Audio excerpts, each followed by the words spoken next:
एक बड़ी ही शानदार, बड़ी ही पॉजिटिव डेवलपमेंट सामने आ रही है दोस्तों। लद्दाख में 14,000 फीट की ऊंचाई पर भारत का पहला जियोथर्मल एनर्जी प्रोजेक्ट है, जो कि अब फाइनली हमें देखने को मिलने वाला है। यहाँ पर ओएनजीसी के द्वारा ऐलान कर दिया गया है कि आज से 1.5 महीने बाद जून के महीने में ऑफिशियली हम लोग लद्दाख में जाकर के ड्रिलिंग को स्टार्ट करने वाले हैं, जहाँ पर कि हमें इंडिया का पहला जियोथर्मल एनर्जी प्रोजेक्ट दोस्तों देखने को मिलने वाला है। ना वैसे तो अपने आप में ये बहुत बड़ी डील बन जाती है, specifically for the people of Ladakh, जो लोग उस एरिया में रहते हैं और उसके आसपास जो भी वहाँ पर जिनको इससे फ़ायदा होगा। लेकिन ओवरऑल इन जनरल ये भारत के लिए भी एक बहुत बड़ी अचीवमेंट बन जाती है, प्राइमरीली फॉर 2 रीजंस। नंबर 1, ये भारत का पहला जियोथर्मल प्रोजेक्ट होने वाला है, एंड ऑल्सो ये दुनिया का हाईएस्ट जियोथर्मल प्रोजेक्ट होने वाला है एट 14,000 फीट। एंड नंबर 2, अगर हम लोग इस प्रोजेक्ट को शुरू करते हैं और अगर हम लोग इसमें सक्सेसफुल होते हैं, इन दैट केस हम लोग इंडिया को geothermal energy map of the world पर भी अब हमें इंडिया देखने को मिलेगा। बिकॉज अभी तक इवन दो हमारे पास काफ़ी अच्छा पोटेंशियल था, इवन दो काफ़ी सारी भारत में साइट्स थी जहां पर जियोथर्मल हीट हमें देखने को मिलती थी, लेकिन अभी तक हमारे द्वारा किसी प्रकार का वहां से पोटेंशियल जो है उसको एक्सट्रैक्ट नहीं किया गया था। बात करेंगे इसी पूरी डेवलपमेंट के बारे में जो हमें लद्दाख में देखने को मिली है, कहाँ पर हम लोग इस जियोथर्मल प्रोजेक्ट को शुरू करने वाले हैं, क्या क्या इसके फ़ायदे होंगे लद्दाख के लोगों को, इंडिया को क्या क्या फ़ायदे होंगे, इन सभी चीज़ों के बारे में चर्चा करी जाएगी। आइए शुरू करते हैं दोस्तों मेरे साथ। मेरा नाम है अनिरुद्ध। यदि आप लोग हमें फॉलो करना चाहते हैं, हमारे लेक्चर्स के अपडेट्स को प्राप्त करना चाहते हैं, तो यहाँ पर दिए गए टेलीग्राम चैनल्स के माध्यम से ऐसा कर सकते हैं। आगे बढ़ने से पहले बताना चाहूँगा कि अनअकैडमी के लर्नर्स ने एक बार फिर से 2023 के एग्जामिनेशन में बहुत ही शानदार परफॉर्म किया है। 315 से भी अधिक लर्नर्स ने हमारे साथ जुड़ करके अपनी तैयारी को शुरू किया एंड यूपीएससी में अपना फाइनल रैंक प्राप्त किया है।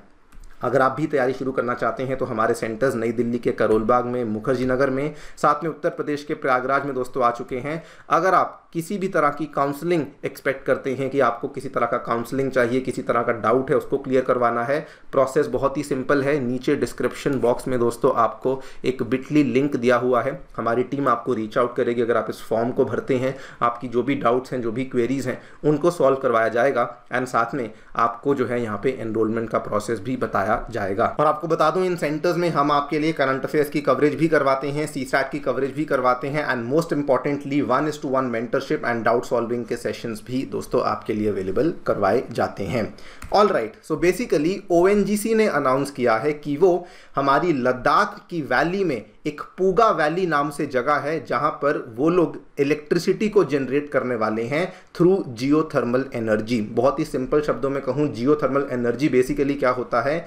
दिस इज द हीट जो कि हमें धरती के अंदर से देखने को मिलती है। तो धरती के अंदर अगर मान लीजिए हमें कहीं गर्म पानी देखने को मिलता है, तो उस गर्म पानी को बेसिकली एक्सट्रैक्ट किया जाता है, जिसका इस्तेमाल ऑब्वियसली आप लोग नहाने के लिए भी कर सकते हैं, आप बिल्डिंग्स को गर्म करने के लिए भी कर सकते हैं, एंड ऑब्वियसली उसी गर्म पानी से अगर आप एक टरबाइन को चला देते हैं तो आप उसी गर्म पानी से बिजली को भी यहाँ पे जनरेट कर सकते हैं। कहाँ पर ये हमें डेवलपमेंट देखने को मिल रही है? सो ये बात हो रही है पूगा वैली की। पूगा वैली आपको यहाँ पे मैप में देखने को मिलेगी, ये आपको लद्दाख में देखने को मिलती है। दिस इज द लोकेशन, मैं आपको जूम इन करके भी दिखा देता हूँ। This is the precise location of Puga valley जिसके बारे में बात हो रही है। एंड ये जो लद्दाख की चांगथांग वैली है, उसी चांगथांग वैली में लोकेटेड आपको पूगा वैली देखने को मिलती है। एंड जो चांगथांग वैली की बहुत famous valley salt lake valley है, जो कि बहुत पॉपुलर टूरिस्ट स्पॉट भी माना जाता है, वहां से मात्र 22 किलोमीटर की दूरी पर आपको ये पूगा वैली देखने को मिल जाती है। पूगा वैली में ऑब्वियसली बहुत सारी जियोथर्मल एक्टिविटीज होती हैं और वहां पर आपको ढेर सारे हॉट स्प्रिंग्स भी देखने को मिल जाते हैं। ये पूरा का पूरा जो एक्सप्लोरेशन है पूगा वैली में कि क्या यहाँ पे जियोथर्मल हॉट स्प्रिंग्स देखने को मिलते हैं, आज से कई साल पहले इसका ऑफिशियल एक्सप्लोरेशन किया गया था सन 2008 में।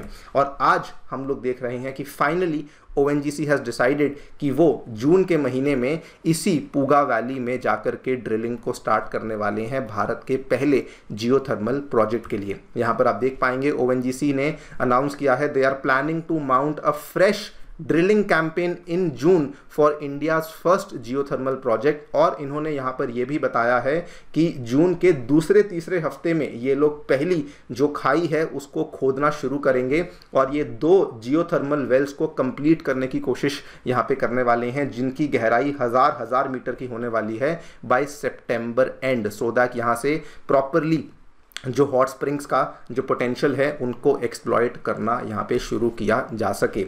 बताया गया है कि इसी पूगा वैली में अगर आप गहराई में जाएंगे तो 220 डिग्री सेंटीग्रेड तक का आपको गर्म पानी भी देखने को मिल जाता है।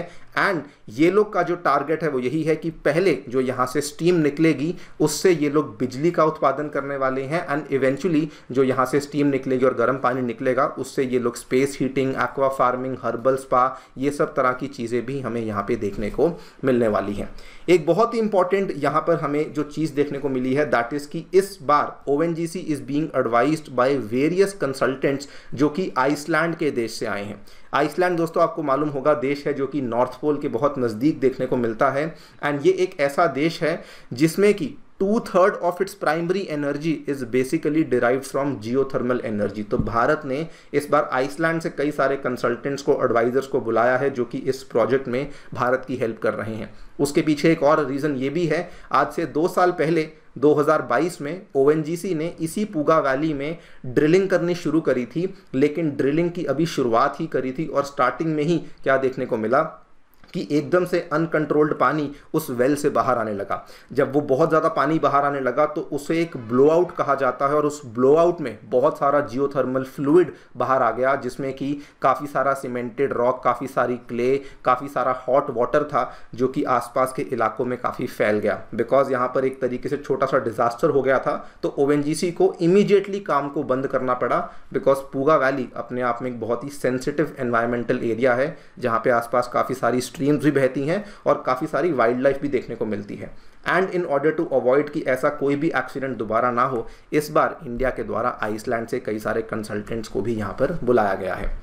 नाउ ये जो डेवलपमेंट है स्पेशल बन जाती है सबसे पहले जनरली भारत के लिए, क्योंकि हमारा पहला प्रोजेक्ट है और ये दुनिया का हाईएस्ट होने वाला है 14,000 फीट की ऊंचाई पे, और ऐसा करने से Bharat geothermal map of the world पे भी अब हमें देखने को मिलेगा। लेकिन ओवरऑल दोस्तों ये लद्दाख के लिए स्पेसिफिकली बहुत ही ज़्यादा स्पेशल बन जाता है, बिकॉज अगर हम लोग यहाँ से बिजली का उत्पादन कर सकते हैं दैट वुड मीन कि हम लोग एक नया सोर्स लेकर आए हैं फॉर एमिशन फ्री इलेक्ट्रिसिटी। वहाँ पे स्पेस हीटिंग हो पाएगी, बिकॉज केवल 4-5 महीने होते हैं जब लद्दाख में आपको बेरेबल वेदर देखने को मिलता है, उसके अलावा बहुत ज़्यादा सर्दी, वो भी बहुत सूखी सर्दी वहाँ देखने को मिलती है। वहाँ के कोल्ड और ठंडे इलाकों में इरिगेशन का भी हमें मौका देखने को मिल सकता है। एंड अगर ये वाला प्रोजेक्ट जो कि अभी केवल शुरुआती दौर पे शुरू किया जा रहा है, इसमें कहा जा रहा है 1 मेगावाट की कैपेसिटी वाला प्रोजेक्ट लाया जाएगा, जिससे कि कम से कम लद्दाख में 200 से भी ज़्यादा घरों को बिजली प्रदान की जा सकती है। इसी का जो टारगेट है 20 मेगावाट कैपेसिटी प्लांट लगाने का टारगेट है, जिससे कि 4,000 घरों में बिजली आ सकेगी। एंड पोटेंशियल माना जाता है कि लद्दाख की पूगा वैली और चांगथांग वैली को मिला करके टोटल 200 मेगावाट की कैपेसिटी है। अगर ये हो जाता है तो ऑब्वियसली एक बहुत बड़ी अचीवमेंट हो जाएगी फॉर लद्दाख ओवरऑल। इतना ही नहीं, अगर ये प्रोजेक्ट सक्सेसफुल हो जाता है तो इसका सबसे बड़ा फ़ायदा ये भी होगा कि इंडिया में जो और एरियाज़ हैं जहाँ पे हमें जियोथर्मल एनर्जी का पोटेंशियल देखने को मिलता है, जैसे हिमाचल प्रदेश में मणिकरण हुआ, महाराष्ट्र में जलगांव हुआ, वेस्ट बंगाल में बकरेश्वर हुआ, उत्तराखंड में तपोवन हुआ, ये बहुत सारे एरियाज़ जिनका आप यहाँ पे मैप में देख पाएंगे, ये जो ग्रीन कलर में दिखाए गए हैं, इन सभी एरियाज़ में हम लोग धीरे धीरे करके एक्सप्लोरेशन को और ड्रिलिंग को करना शुरू कर सकते हैं। वैसे आपको बताना चाहूँगा कि ऐसा करने से इंडिया एक एलीट लिस्ट में भी शामिल हो जाएगा, बिकॉज दुनिया में बहुत ही लिमिटेड देश हैं जो कि वाकई में जियोथर्मल एनर्जी को एक्सप्लॉइट करते हैं। इसमें जो बड़े बड़े लीडर्स हैं वो तो अमेरिका और इंडोनेशिया, उसके बाद फिलीपींस, टर्की, न्यूजीलैंड है, और कुछ कुछ देश ऐसे हैं जैसे मेक्सिको, इटली हुआ, जिनके पास 900 मेगावाट का पावर जनरेशन जियोथर्मल एनर्जी से होता है। उसके बाद केन्या में 800 मेगावाट का होता है। आइसलैंड, जापान में भी हमें कुछ कुछ पोटेंशियल देखने को मिलता है, वहाँ पर भी जनरेशन हो रहा है। लेकिन बहुत सारे देश नहीं हैं इस सूची में जो कि जियोथर्मल एनर्जी का वाकई में इस्तेमाल कर रहे हों, तो ये भी भारत के लिए एक बड़ी अचीवमेंट बन सकती है। दोस्तों आप लोग क्या सोचते हैं डेफिनेटली बताएं हमें कमेंट सेक्शन में। जाने से पहले बताना चाहूँगा कि अनअकैडमी आपके लिए लेकर आया है अल्टीमेट स्कॉलरशिप टेस्ट। एनरोल कीजिए, अच्छे मार्क्स लेकर आइए। इसमें अनअकैडमी आपको ढेर सारी स्कॉलरशिप्स और ढेर सारे इनाम देने का यहाँ पे प्रॉमिस करता है। टेस्ट 5 मई को सुबह 9 बजे होने वाला है। Thank you so much for listening, stay tuned and stay safe.